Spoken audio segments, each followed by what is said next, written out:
Hello, and welcome to the Path of Most Persistence. This is a place where we hear and share tenacious stories of overcoming obstacles with our partners who dare to share a bit of their own personal paths. Ritika Bhattacharjee is a current Texas A&M chemical engineering student, class of 2022, with a minor in performance studies. Ritika is the past president and founder of an all-engineering choir and the ensemble leader for Binomial Rhapsody. She has worked as a voiceover assistant, a teaching assistant, and served as the Associate Justice on SGA's Judicial Court. Ritika is a lead jazz vocalist, a blogger, and is the student host of the official College of Engineering podcast, Sound Bites. She has composed music for short films, video games, and choirs, and has played classical piano and also trained in Western classical voice. Ritika's academic achievements, enthusiasm, and work on the intersections of math and music has been recognized, published, and celebrated. Ritika, thank you so much for being with me today.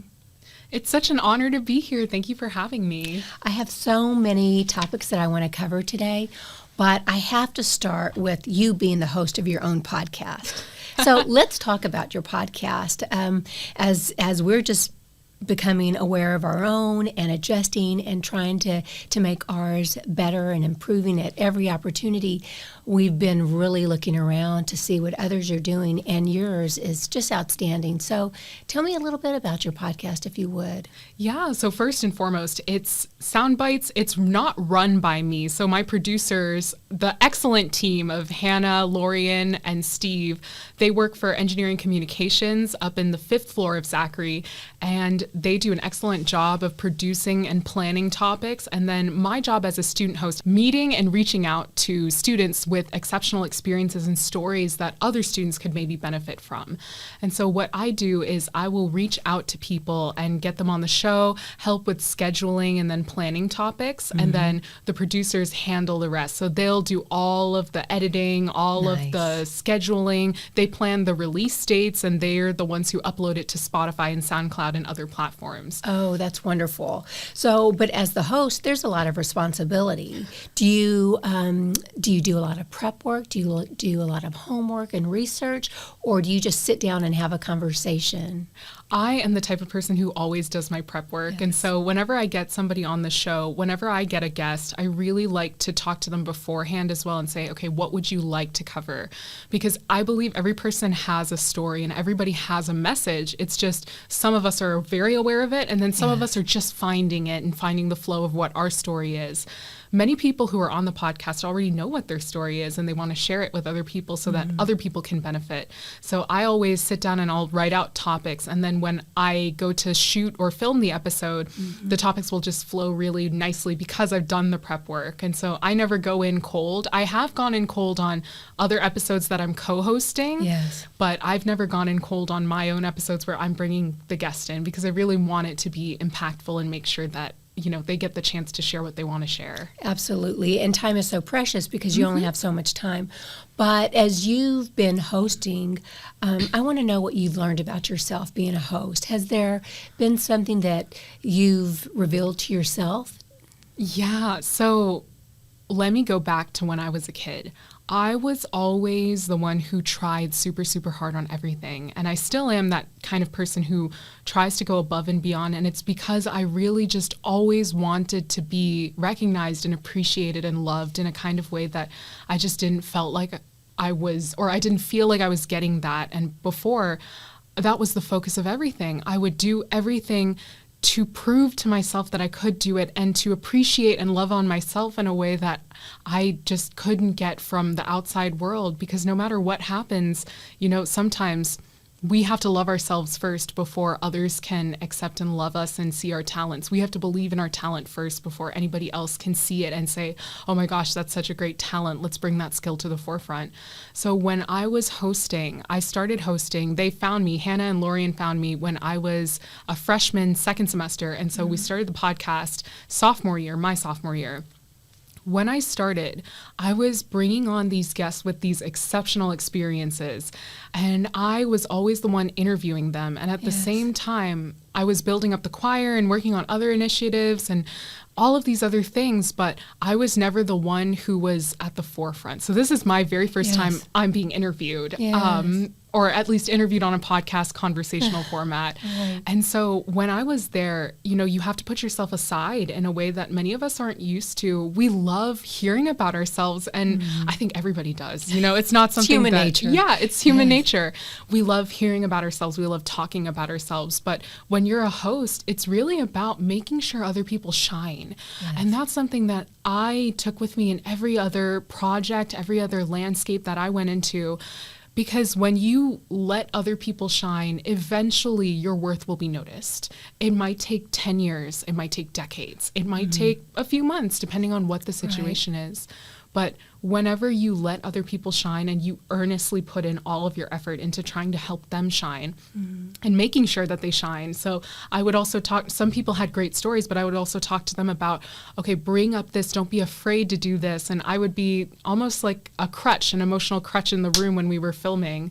And so whenever that happens and you enable somebody else to shine, in the long run, you become a better person, even though you have to let go of the ego a little bit. And that's the hardest thing. Being selfless means not squashing your own ego, but just being okay with it and being okay with not being at the front and being okay with not being the lead. That is so well put. When you were speaking, that made me think of a quote a million years ago that I read, and Gayle King, Oprah Winfrey, besties, if you know anything about the two. But I think it was Gayle King that was asked about her relationship to Oprah. Did it bother her that she was always in the spotlight and that she was in the shadows? And she said, I don't choose to see it that way. I think she said something like, I choose, rather than seeing being in the shadows, I take it as being in the warmth of her space, her shade. And I really thought that was lovely because, again, human nature, so many of us want to be seen, right? We all want to just be recognized. And so it's a beautiful way to phrase that, to acknowledge her friend, but also take comfort in realizing that she's benefiting from that same relationship too, maybe not as other people would. But there's a beauty in that. And again, I want to take it one step further. At the beginning of your comments, you made a comment about being young and wanting to, I guess, comfort yourself. And that really resonates, and I think about that. That resonates with me as well, but I think about all the young people that I've encountered being an educator all these years. And I think of those that that need to be able to comfort themselves for whatever reason, even when they're in the best, most healthy families with most well-meaning parents and guardians. Sometimes, because everyone is different, not everyone's needs are being met as they would like. And especially with children, it can be challenging. So I'm wondering, as you think back when you were a child, were you just that aware? How did you realize that that was something you could do for yourself and that you wanted to do for yourself, and that you would find a path to comfort, to bring recognition? That's amazing to me. Please. Yeah. What you just said really resonated with me because I think everybody needs comforting, regardless of how well off or not well off you are. Everybody needs to feel seen and everybody needs to feel valued. And because we are all inherently valuable, sometimes we forget to give that gift of value to other people and let them be seen and appreciated and recognized. Yes. So I remember when I was really, really little, I always just loved the piano and I loved writing. I had a journal and I wrote in it so often as a kid. I was one of those kids that had a diary and I used to just sit and write in it.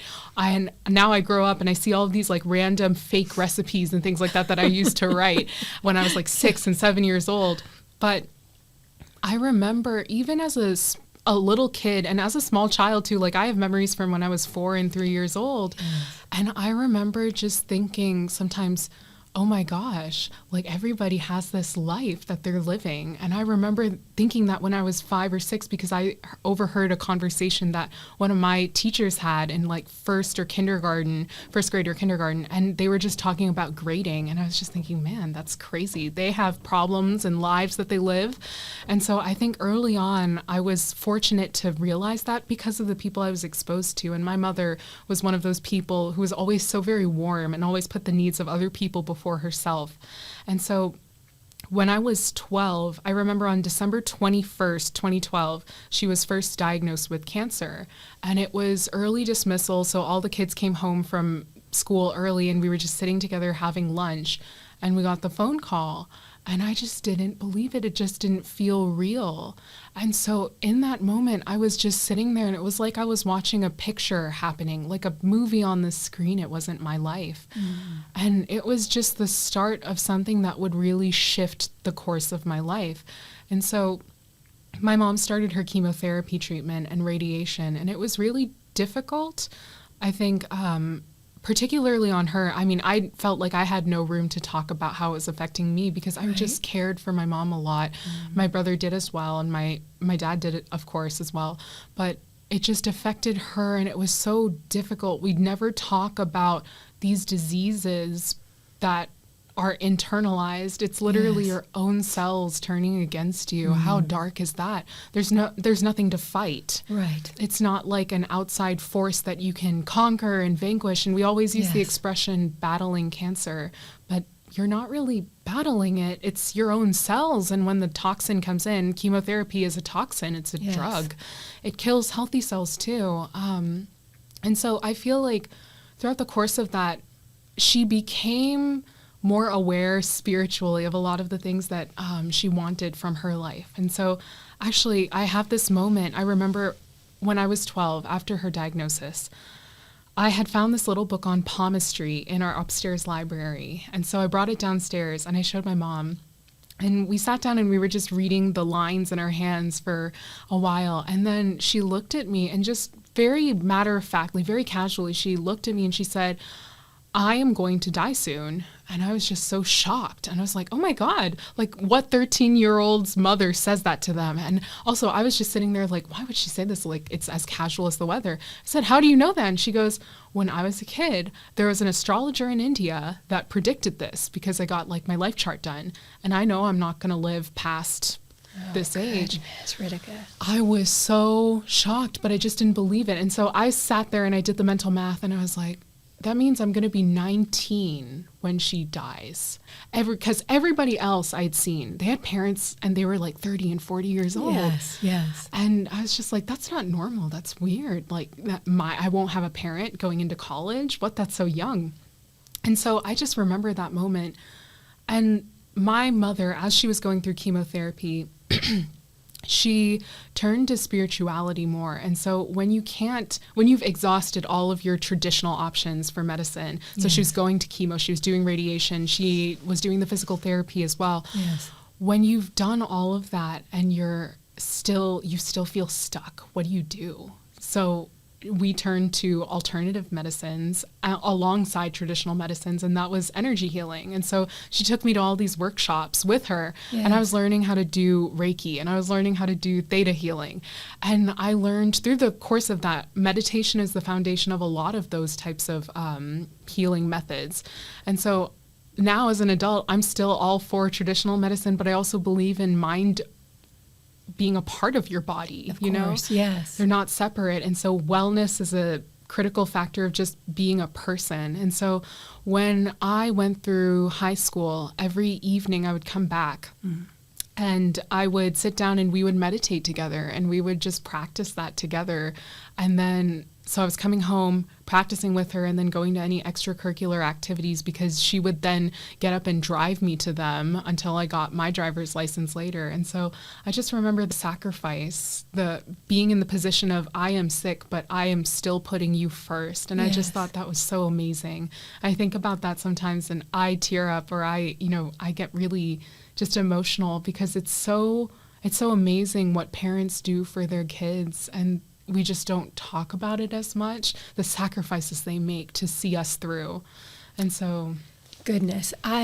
First of all, I want to acknowledge and please know that I appreciate so much that you're sharing this with me and the audience. And I want to acknowledge also such an appreciation that the way you started that story, you said how fortunate you were when you were hearing those conversations as a young person. So even back then, you were choosing to see things as learning opportunities and in a positive way.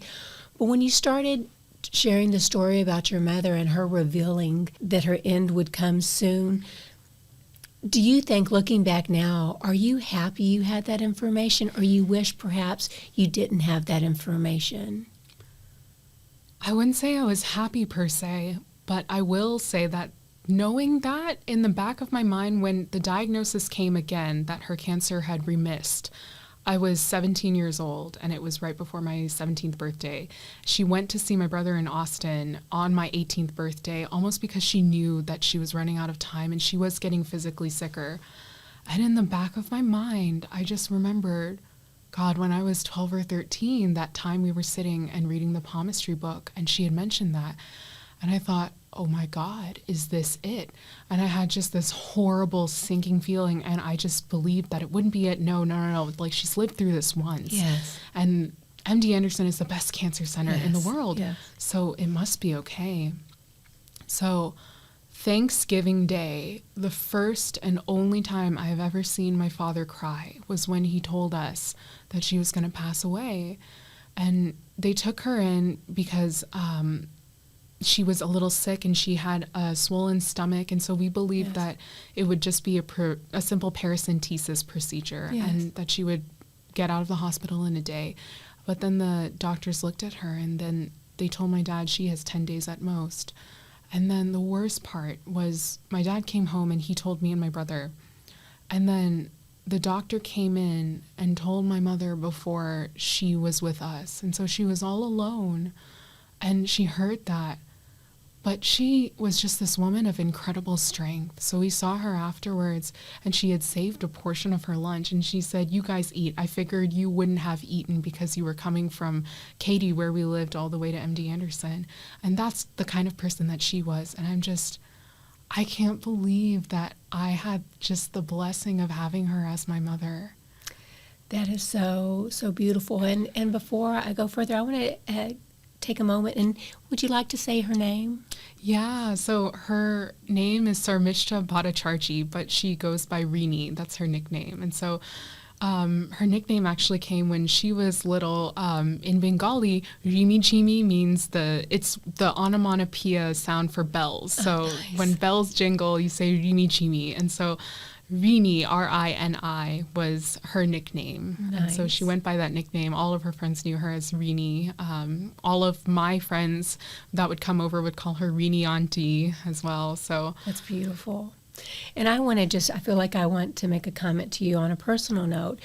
You know, when you speak about your mother and the love that a mother has for their children, I can only imagine, Ritika, how blessed and fortunate in all the things that your mother feels and has felt for you, because I know for me, being a mother, I've always told my children ever since they were very small that my job is to mother them. I will mother them differently, but I will mother them until the end, until the day I die.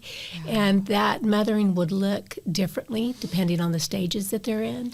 But for me, and it sounds like your mother, there is no greater gift than to give all that you have to your children, to give them the opportunity to be what it is they want to be, what they need to be, what they're meant to be.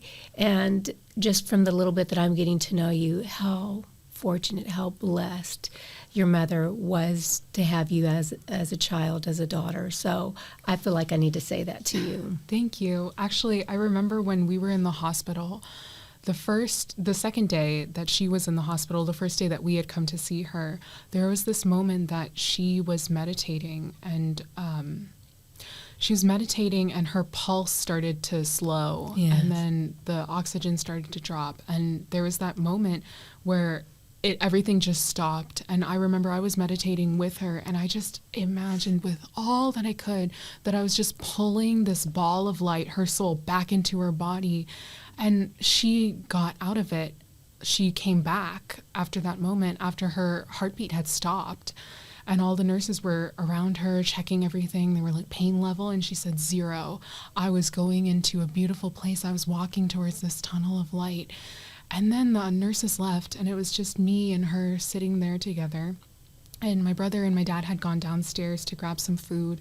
And she and I were talking, and she said, I remember I was going there. And I could feel, there was this moment that I could feel something pulling me back, like a small tug. And I turned, and it felt like your brother. It felt like he was talking to me. And he said, please don't go, Mama. Please don't go. And then I looked at him and I said, I have to. This is my time. But then finally I was about to cross over, and I just felt like the force just blasted me back, and I felt like that was you. And I just couldn't stop sobbing. It was the most terrible but wonderful thing to hear. Because if that were true, then what does that mean? That she was supposed to go, but she couldn't? But she told me, she said, you have this gift and your brother has this gift, and I really care about both of you, and I wanted to see you both through adulthood. So she ended up passing away just 18 days after my 18th birthday. So she really did see both of us through adulthood. And then she passed away, and I remember the mortician, after the cremation, after everything that had happened, they pull out the casket, and then they take the ashes. And in Hinduism, you scatter the ashes in a river so that the body goes back to where it came from, the earth. Yes. And so he said, I smelled all of the spices that the priest had put in during the burial rites or the cremation rites. And that never has happened before. So your mother must have been a really special woman. And I remember I had worn one of my mother's saris, a white and red one, because it's traditional to wear white whenever somebody passes away. And I just remember sitting there and thinking, oh my goodness, yeah, she really was somebody special, but that doesn't even cover the tip of the iceberg.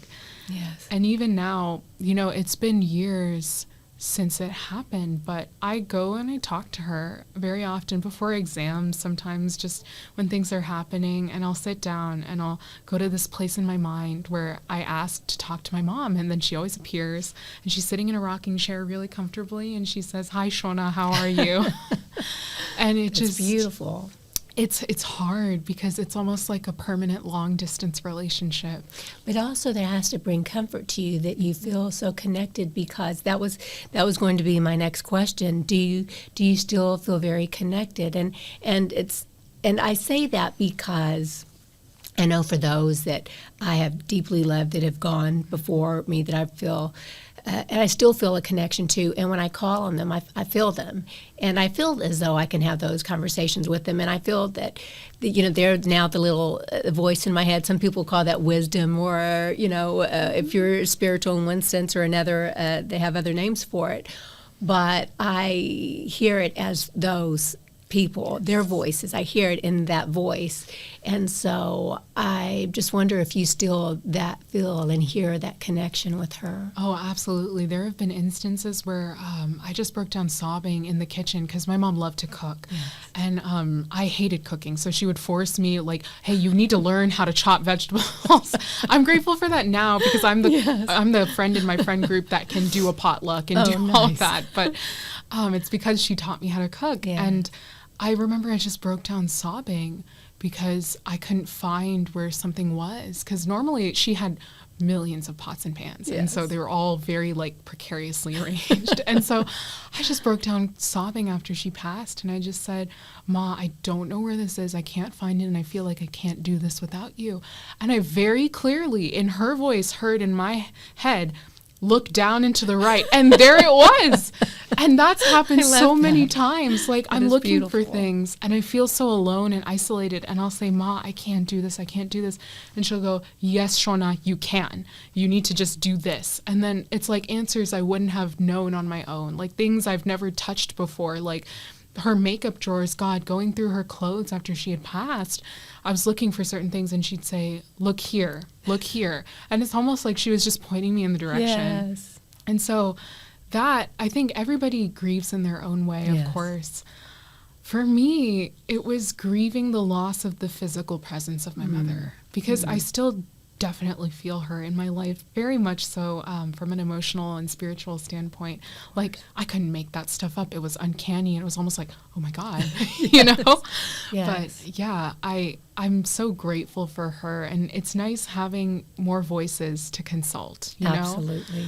On earth, we all have our own notions and ideas of what a good life looks like. And so my idea of a good life might not look like somebody else's. Right. And that's why we all try and guide other people to what we think is a good life for them. But at the end of the day, only you can make a decision for what looks like a good life for you. And only you can make the decisions that change the course of your life. And you know, I have this idea that the people that are now just energies, they don't have all of the stuff that we have here on Yes. earth. So they're just able to say, no, go for it. I don't care. That's beautiful. And I'm wondering, for those that are still so very fortunate to have their mothers, or even for that matter, that, you know, their fathers, what would you recommend? What would you maybe suggest that they say to them before things were to change? Or maybe perhaps, what do you wish you would have heard from your own mother? Oh, yes. I wish right before my mom passed away, she looked at me and she said, I'm so proud of you and everything that you have done. And I wish I had heard that more growing up. I had never been the one that was praised so often. I was always working so hard to earn that praise. And I had thought for a long time, because of that love was achievement. And I Yes. worked to deprogram that through college. And after she had said that, it felt so sad. I wasn't able to process it at the moment, how grateful I was. But that's one thing. I think the reason I give out praise so earnestly and openly is because I want people to know how much I appreciate them in the Yes. moment and the work that they do in the moment. Don't wait to give that appreciation till Very true. literally on your deathbed. And then also, one thing that I know this might sound strange, but I actually am really grateful I did this. I argued so much with my mother. And the reason I'm grateful and not, remorseful about that is because she knew exactly what I thought. And I knew exactly what she thought. Yes. Because while arguing it was explosive at times. It was Yes. so much. It was exhausting. And I'm not talking to her anymore. And my dad comes home and he's like, what's going on? Yes. I'm grateful that happened because we always knew where we stood. And I think that kind of clarity is so rare. We're always so concerned and preoccupied with, what does so-and-so think of me? What do I think of so-and-so? All of Yes. these ideas, but we could just overcome them so quickly if we just had a good argument or two. And how healthy, how beautiful that was, even though it didn't feel healthy or good probably at the At the time, moment, my own yeah. experiences included.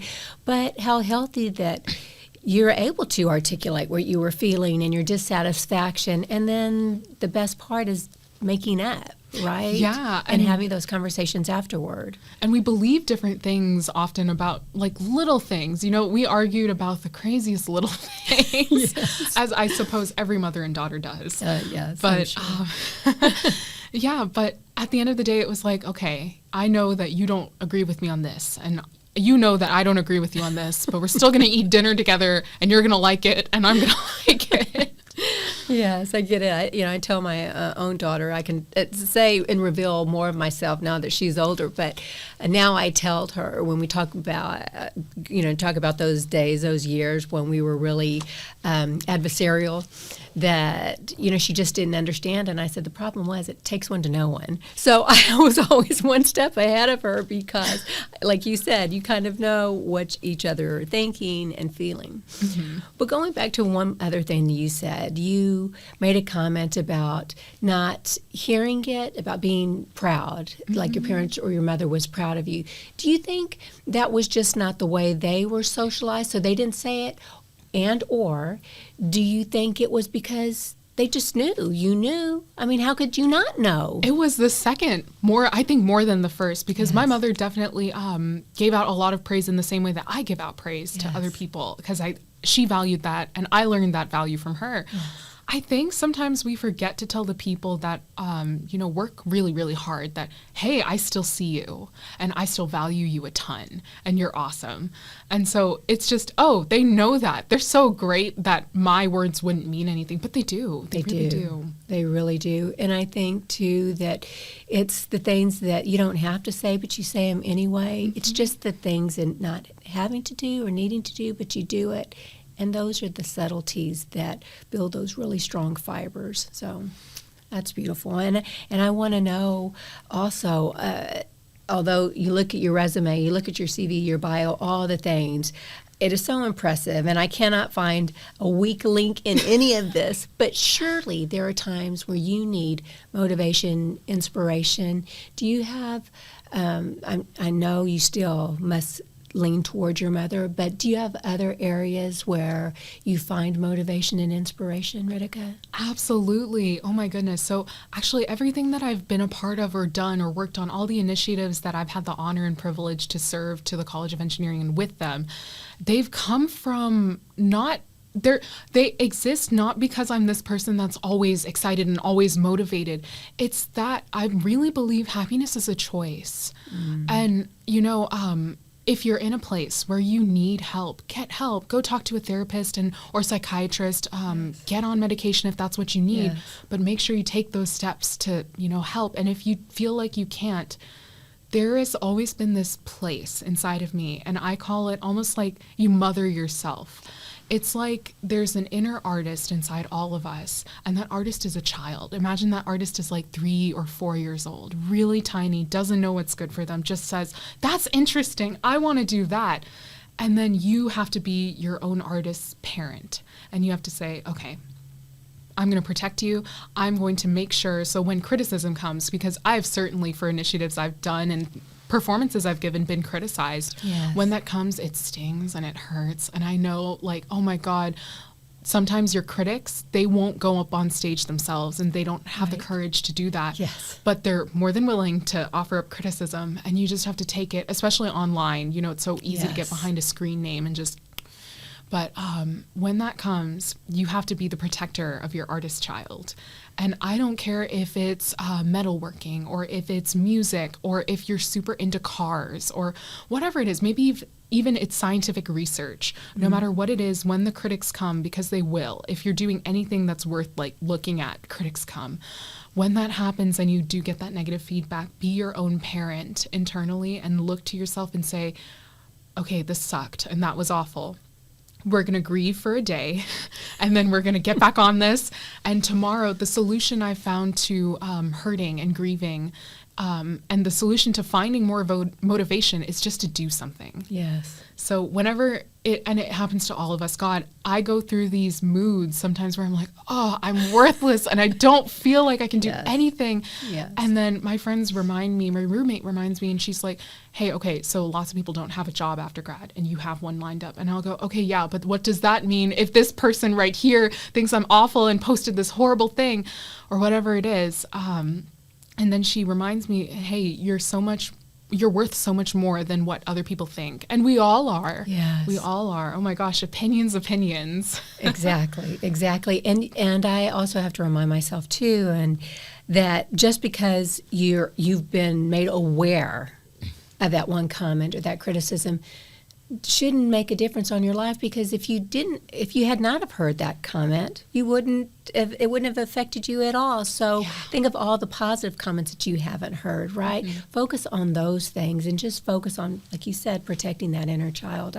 I think that's beautiful, because I think we all, no matter our age or where we are in our life, there's that sense of vulnerability that we all can recognize that is very tender, and we try very hard to keep it bound up and hidden from everyone. Mm-hmm. But I think sometimes, and I think that's the beauty of podcasting too, and having friends on, is that we can talk about these things in a way that, again, goes back to the beginning of the conversation. When you hear yourself talk about it, I don't know, it reinforces what you're hoping to believe, what you're hoping to live toward within your whole life. So again, thank you for saying things so eloquently. It's beautiful. Thank you so much for the compliment. And yeah, I think going back, I don't know if I answered your question explicitly, but a great way to find motivation, when you get those positive comments, I write them down. Yes. And writing them in your own handwriting, it's just something about seeing every word, the stroke of every letter that somebody has said something nice about you. And then going back and reading that in your own handwriting and remembering, oh, this was the moment that somebody said something nice. That's right. It's so hard to be vulnerable. We're in a world in which we believe strength is stoicism, and it's not. Strength, I found, really comes from experiencing so much and then choosing to be happy and live on anyway. That is true strength. You're right. It goes along with courage. Courage, despite of, it's not about fear. It's doing in spite of the fear. So it's very much similar. What I want to know, too, is because you have such an amazing talent for music and vocals, because I have none of those skills, so I'm always mesmerized with people that do. So I'm just curious, as far as favorite songs, is there a particular song you go to when you need to be hyped, or you're feeling really melancholy, or you're just feeling like you need to get, just prepared for something? Do you have any songs that you go to or pieces of music? Yes. Okay, so I have whole Spotify playlists for every single thing. But, there's one poem when I am feeling really depressed, like the sit on your floor in ball form, like I don't want to talk to anybody, do anything, my phone is off, and the lights are dark, and the windows are closed type of depressed. There's a song, it's by Kim Andre Arneson. It's actually a choral piece, and it's called I Believe, it's called Even When He Is Silent, but the poem comes from somebody who lived in a concentration camp in Auschwitz, and it's assumed that they passed away because of the horrible circumstances during the Holocaust. The poem was anonymous, and it was written on the wall of that concentration camp. And it says, I believe in the sun even when it's not shining. I believe in love even when I feel it not. And I believe in God even when he is silent. And it doesn't matter, I think, whatever our God concept or spirituality concepts are, even if you're atheist, believe in something, believe in yourself, or believe in science. Just choose something to put your faith or your version of faith in. Because even when we don't feel loved, we should believe in love. And even when we don't see the sun, we believe in the sun, it exists. And so just the power of that setting really just moves me back into a place of joy. And so it reminds me, okay, even this will pass. So even this mood will go eventually. It might take me months. It might take me a week. It's sometimes when you're in it, it feels like, oh my God, I will sit here for the next 1,000 years and I will die and they will find my body in my apartment. But it'll pass. And then when it passes, you'll look behind you and go, oh, that was horrible, but it wasn't so bad. That's a nice way to frame things. I want to know, and I'm trying to stay very cognizant and aware of the time, because again, we could have you here forever. But I want to know, what's next for you? What are your plans in the next year, the next 5 years? What can you share with us? Yeah, so I can't give you a 5-year plan. I've never been one who has had one. If I've made one, it never stuck. I go back to the ones that I wrote in junior year of high school, because now I'm a senior in college. And I had written things like, I will be applying to medical school and I will have completed the coursework for this and I'll have majored in neuroscience. I'm a chemical engineering major about to graduate. I'm not thinking of going into medicine. Actually, after graduation, I will be interning in Washington, D.C. I'm not sure which office yet, but it will be a public policy internship. Outstanding. Thank you. It's through the PPIP program. And then PPIP for the audience? Public Policy Internship Program. Lovely. And then after that, I will be working full-time as a business consultant in Austin with Accenture. And so I'm doing that because I really love the idea of touching many projects and helping many people. But also Austin is a really music-friendly city, and it's a great classical music-friendly city. And so I never keep my hand out of art. Like, I will take any project. I don't care if I'm paid or not. I just believe in practicing that art every day. Yes. So I'm going to keep working as a freelance composer as I do currently. And I'm also going to audition with some of the orchestras and choirs there and just keep practicing, because I think it's so important just to keep your hand in your art, whether you're paid or not. Absolutely. That's beautiful. And I'm sure you're going to be such a huge contribution to wherever you go and wherever you choose to provide your talent, no doubt. But as we begin to close out, I started doing something recently on our podcast. I have a set of rapid fire phrases that I'd like to close out on. But before I do, is there anything that you thought or hoped we would cover that we haven't covered today? I know I've talked a little bit about music, and I have talked about this on other interviews or podcasts, but I do want to mention the power of art. If nothing else, Please. If you're in a place in your life right now where you feel like nothing's going the way you want it to, I've been there, and I'm sure that you have as well, because we've all been there, and we just don't talk about it very often. But if that's where you are right now, find the little thing that brings not joy, but curiosity. Because at the worst point of depression, you may not feel that joy instantly, but you will still be curious about something, whether it's the ocean or it's the sky or just walking in nature. And if you're curious about something, that curiosity will motivate you into doing something that will eventually spark joy. Follow that curiosity no matter where it takes you, even if it takes you into a place where others will judge you, where, I don't know, whatever it is, even if it's silly, like, oh, nobody in your family scuba dives and you want to go scuba diving and they're like, you're going to die out there. Whatever it is, it might seem silly, but when it's happening, it doesn't feel silly. But just follow the curiosity and just stay curious, because that's our inner child, I think, speaking to us when they say, oh, I want to play with that. I want to look at that. That's the curiosity. So that's it. I just wanted to share that for anybody that needed to hear it. That's beautiful, and it will be well received. So here we go. There are no right or wrong answers. Just finish the phrase. Ready? Mm-hmm. I believe in joy.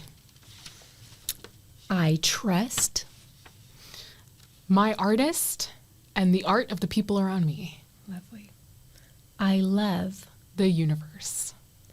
I fear being inconsequential. I forgive myself and others. I want to be happy. I believe in luck, hard work, or miracles. Miracles, always miracles. And I persist because there is no other way to live. We're all persisting all the time. I love it. Ritika, thank you so much for being with us today. It's such a privilege to have you here. And we just recently connected, but as we spoke prior, we're going to have to stay connected and work on some projects. Absolutely. It's been a joy being here. Thank you for having me. Absolutely. And good luck on your podcast as well. And to our audience, thank you so much for listening today. I hope you've had an opportunity to listen to the entire conversation and all the other conversations that we've had. And for today, as we close out, let's all believe in the sun and, like Ritika, find a path of curiosity. Have a great day.